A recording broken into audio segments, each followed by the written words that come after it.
Hello, everybody. I wanted to go over the buyer broker agreement, the BRBC buyer representation agreement, which needs to be filled out before you start showing properties to anybody. Uh, come in effect, August 14th. Now, this form was one of the forms of the 61 or 62 new forms. Only 48 came out yesterday. They actually pushed this one back because they're going to update it a little bit, but I did a training today on this, and pretty much they're saying this is going to be 95% of what it's going to be anyway. So they're just tweaking some things on here, but for the most part, this is what it's going to be and look like.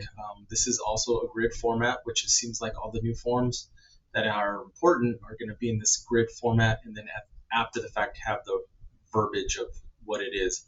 I know it's a little hard to read. I'm going to attach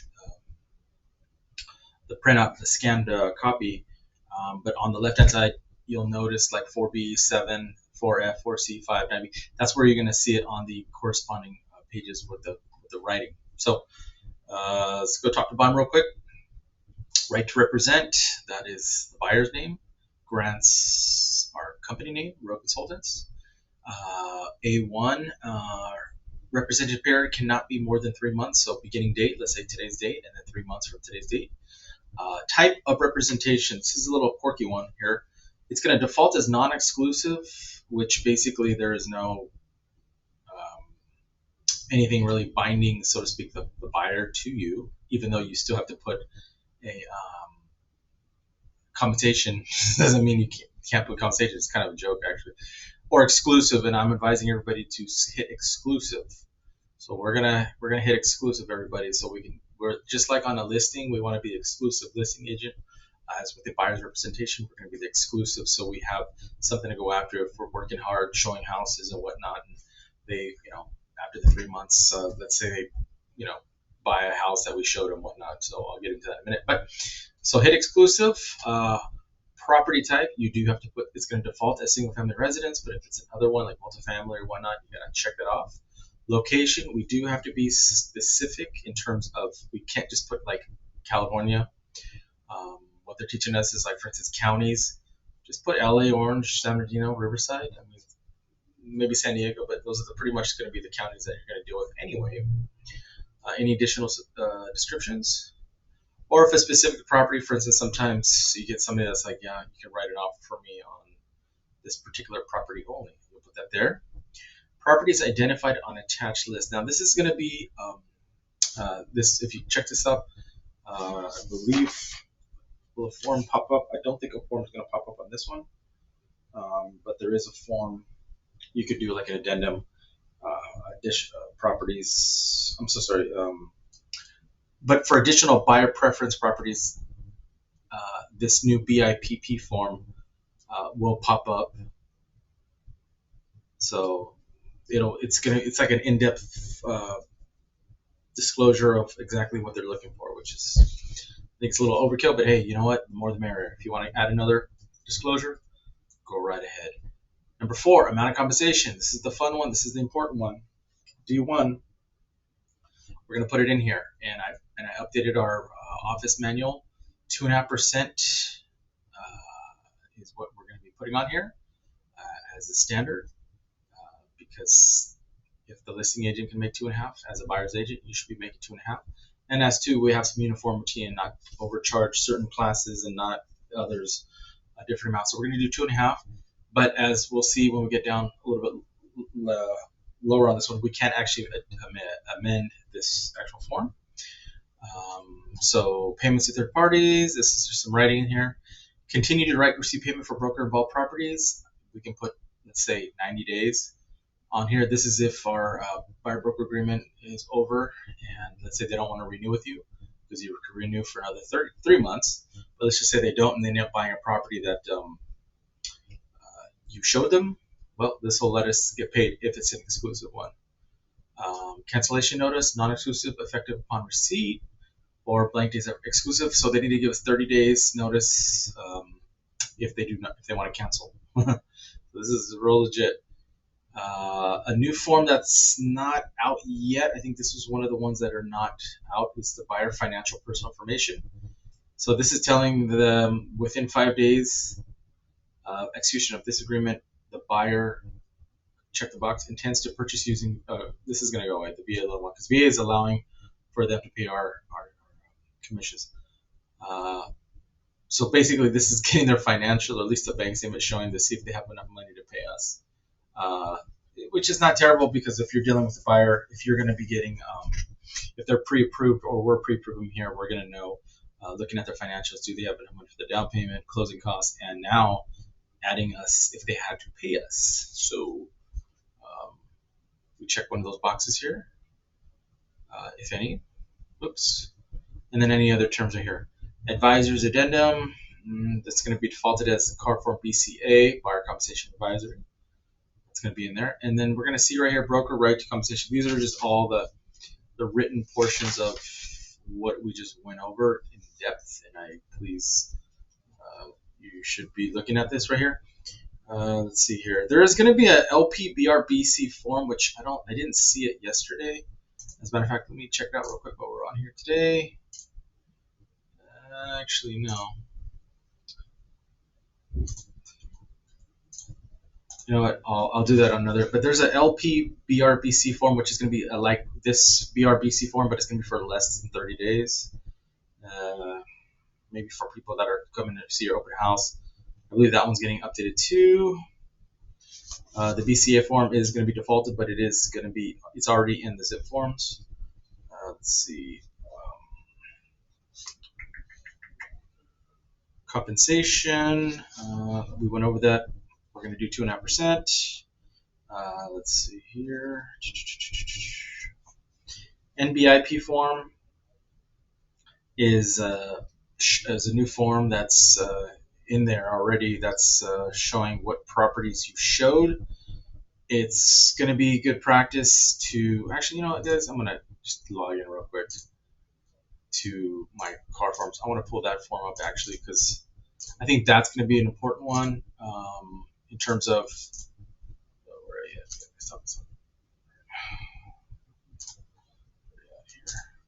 It's going to be important because we are, if something happens on the the deal or whatnot, we're going to be able to show proof that in fact we showed them, whatever particular property. It's basically doing our job, because that's another thing that's going to be interesting here is if under any scrutiny, like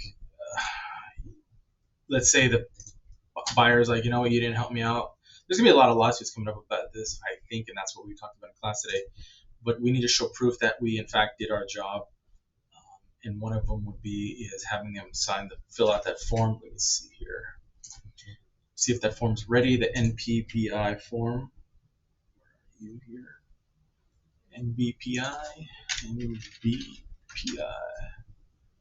Oh, it's not it. Oh, here it is. Notice of broker involved properties. There you are. Let's check that out here. NBIP. Oh, NBIP. Sorry, dyslexic. This is what it looks like. Actually, that's not what it looks like. This is what it looks like. It's not a new form, but this is something that they're telling us to be using. Notice of broker involved properties. This is from 22, but I guess it's being used now. This is basically, they're saying maybe after showings, there's dates on here, put the address of the properties that you showed, have them sign, fill out, and give them a copy of the properties that we just saw.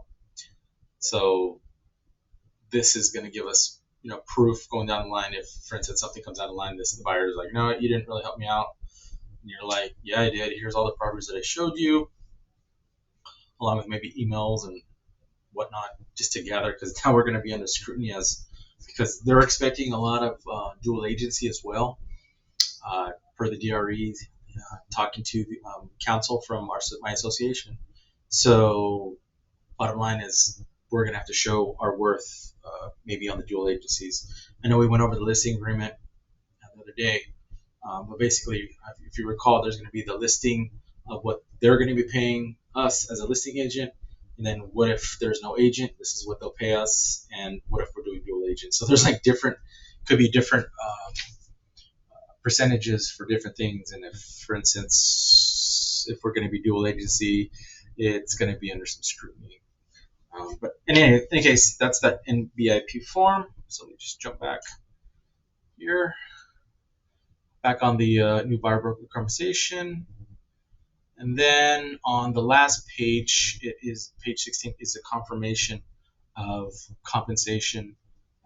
That is going to be, this is the page that we're going to send in our offers, because when we're asking them for on the purchase agreement, the seller to pay our commission, we're going to have to show them what we're actually, we're in fact, let's say charging them 2.5%. So they're going to see this here. So that's why it's here. So we only need to send them the last page. We don't need to send them all of it, just the last page. And in fact, on page 14 here, or I'm sorry, number 14 here, this is the exclusive representation agreement that we're going to have everybody check, the buyers. Here's basically the definition. Exclusive, irrevocable. Broker will devote time and resources to buyer and finding and acquiring the property. Buyer shall not enter another representation agreement. So basically, we're bound together here. So they need to give us 30-day notice, and we are basically bound to get paid. So why wouldn't I want to do a not exclusive, and they could go somewhere else? Okay, I think that is the big. Here we go. BIP grid.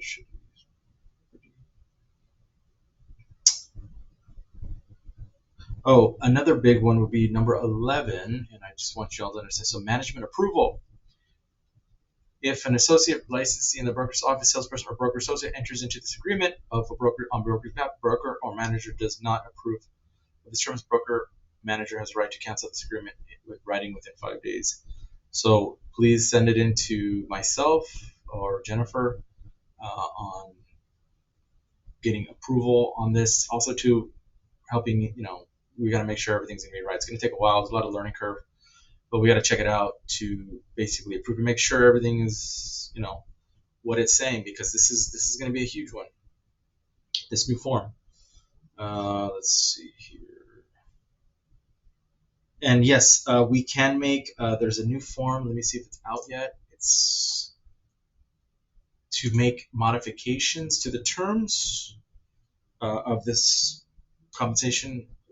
And they're saying that this could be, for instance, we get into a deal and maybe they just don't have quite enough money to pay you. So what we're going to do is just modify the agreement, and we got to be careful on that one, but it is there. So it's going to be called the MT, modification of listing buyer's representation, MTBR. Let's see. Oh, sorry guys.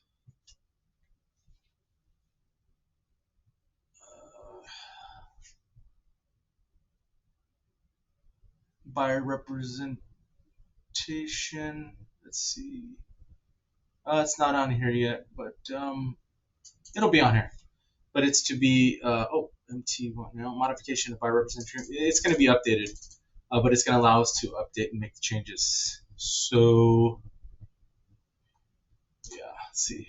Yeah, it's not here yet, but anyways, we can make changes if we have to this disagreement. So in any case, this is pretty much what it is. We're gonna have some training tomorrow, so see you then.